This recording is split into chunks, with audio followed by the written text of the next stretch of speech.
There are some sentences we say so often that we no longer realize how much they shape our lives. I don't have enough. Not enough money. Not enough time. Not enough strength. Not enough patience. Not enough faith. Not enough courage. If we are honest, those words have become the quiet soundtrack of modern life. A father opens his wallet before paying school fees and thinks it. A young graduate sends out another resume and feels it. A mother lies awake wondering if she has enough strength to hold her family together. A parish priest looks at an aging congregation, a leaking roof, too few volunteers, and too many needs, and says it under his breath. We don't have enough. Perhaps no one understands us better than the disciples in today's gospel. They stood before more than 5,000 hungry people. They counted the crowd. Then they counted the bread. Then they counted again. Nothing changed. 5 loaves. 2 fish. Thousands of empty stomachs. Their mathematics was flawless. Their conclusion was unavoidable. We have only 5 loaves and 2 fish. I have often wondered why Jesus never corrected their calculation. Because their calculation was right. 5 loaves cannot feed thousands. 2 fish cannot satisfy a multitude. The problem was never their arithmetic. The problem was that they stopped counting before they counted God. Jesus never argued. He never criticized them. He simply said, "Bring them here to me." Everything changes with that sentence, not because the bread has changed, but because the hands holding the bread have changed. That sentence echoes through the whole gospel, "Bring them here to me." Before Matthew tells us about bread, he tells us about a broken heart. John the Baptist has been murdered. The fearless prophet who prepared the way for Christ has become the victim of Herod's pride, lust, and fear. Jesus hears the news and quietly steps into a boat. He wants to be alone. He wants silence. He wants space to grieve. There is something deeply comforting here. The Son of God does not pretend that suffering is easy.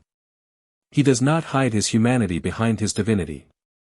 Love always mourns, and the deeper the love, the deeper the sorrow.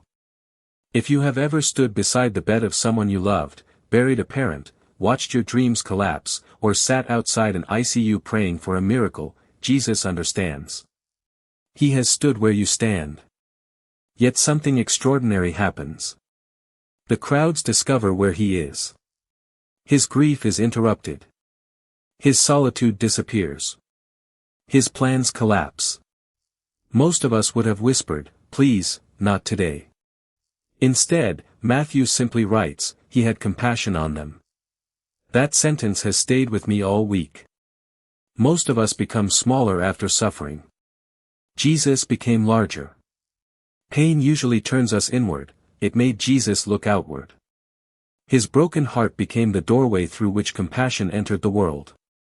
Perhaps that is the first miracle in today's gospel: before bread multiplied, compassion multiplied. Matthew quietly places 2 banquets before us. The first belongs to Herod, a royal palace, music, luxury, power, wine, dancing. It ends with the head of John the Baptist lying on a platter. Then Matthew takes us to another banquet: no palace, no music, no luxury, only green grass, weary people, hungry families, 5 loaves, 2 fish. One banquet celebrates power, the other reveals love. One ends in death, the other overflows with life. One king protects himself, the other gives himself away. Every generation must decide at which table it wishes to sit. The disciples see a problem. Jesus sees a possibility. They see scarcity, Jesus sees an invitation to surrender. They say, "We have only." Jesus says, "Bring them here to me." Notice what he never asks. He never asks them to become richer. He never asks them to become stronger. He never asks them to discover hidden resources. He simply asks them to surrender the little they already possess. That is how God has always worked. Moses had only a staff. David had only a sling. The widow had only a handful of flour.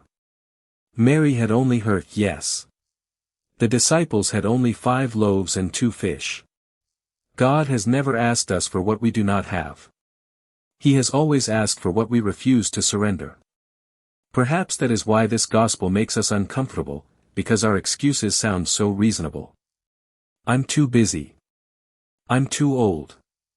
I'm too young. I'm not holy enough. I don't know enough. I'll begin later. Jesus interrupts every excuse with one simple invitation: bring it here to me. Bring your weak faith. Bring your wounded marriage. Bring your frightened child. Bring your anxious heart. Bring your addiction. Bring your loneliness. Bring your disappointments. Bring your unanswered prayers. Bring your ordinary life. The miracle always begins with surrender. Saint Teresa of Calcutta understood this gospel better than many theologians. One day she brought a bag of rice to a poor Hindu family. The mother immediately divided it into 2 equal portions. Mother Teresa asked, "Where are you going?" The woman answered, "My neighbors are hungry too." I have often wondered which miracle was greater, the multiplication of the loaves, or the multiplication of that woman's heart. Perhaps the greatest hunger in our world is not the lack of bread, but the lack of people willing to share the little bread they already possess. The tragedy is not that God has stopped multiplying. The tragedy is that we have stopped bringing. History whispers the same lesson. In 1907, Robert Baden-Powell gathered only 20 boys on Brownsea Island. There were no grand buildings, no international organization, no worldwide movement, just 20 boys around a campfire learning duty, service, discipline, and character.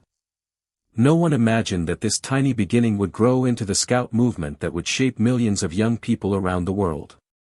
Great movements rarely begin with abundance. They begin with someone who refuses to despise small beginnings. God has always written history that way: a stable in Bethlehem, a carpenter's workshop in Nazareth, 12 ordinary fishermen, an upper room, an empty tomb. The kingdom of God has never depended upon impressive beginnings, only surrendered ones. Then Matthew slows the story almost to silence. Jesus takes the bread. He blesses it. He breaks it. He gives it. Those 4 verbs echo through every Massachusetts. But perhaps they describe more than bread, perhaps they describe every disciple. Christ takes us. He blesses us. He breaks us. He gives us away.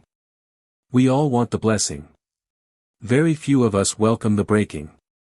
Yet a loaf that is never broken feeds no one. The cross looked like defeat, it became the feast of salvation. The breaking was never the end.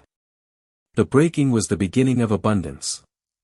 In a few moments this gospel will happen again, not beside the Sea of Galilee, but here, on this altar.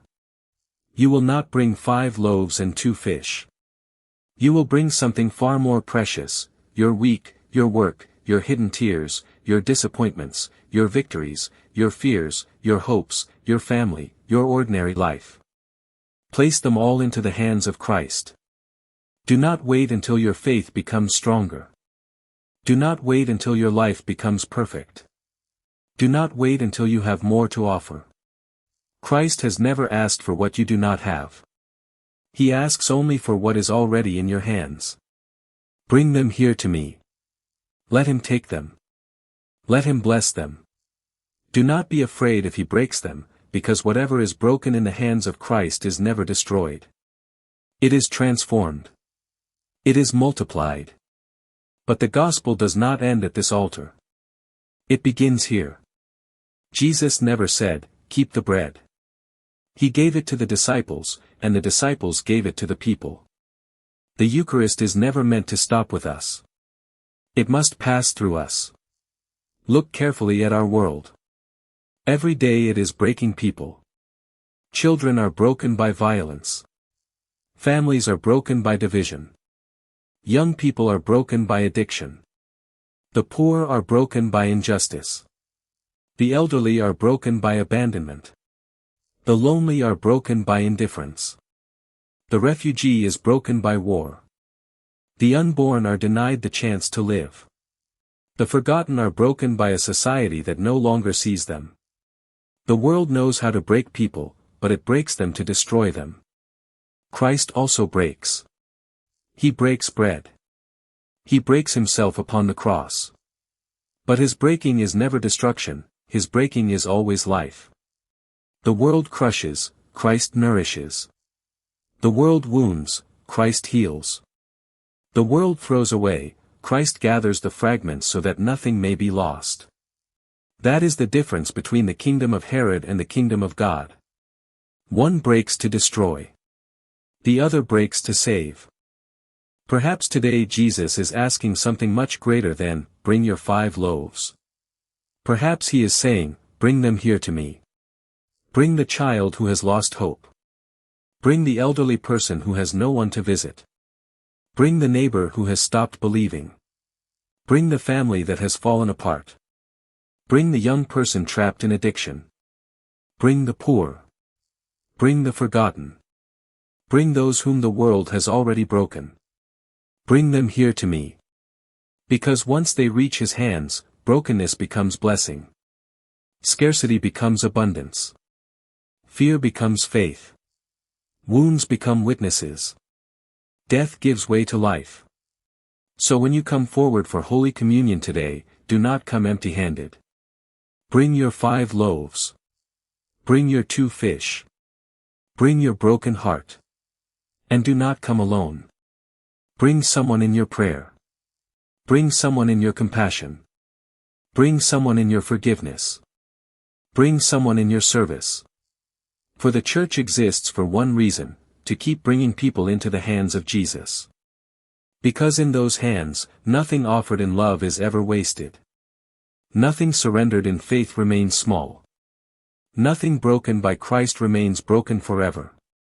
Everything he touches becomes bread for the life of the world. So whatever you have today, however small, however ordinary, however broken, do not hold it back.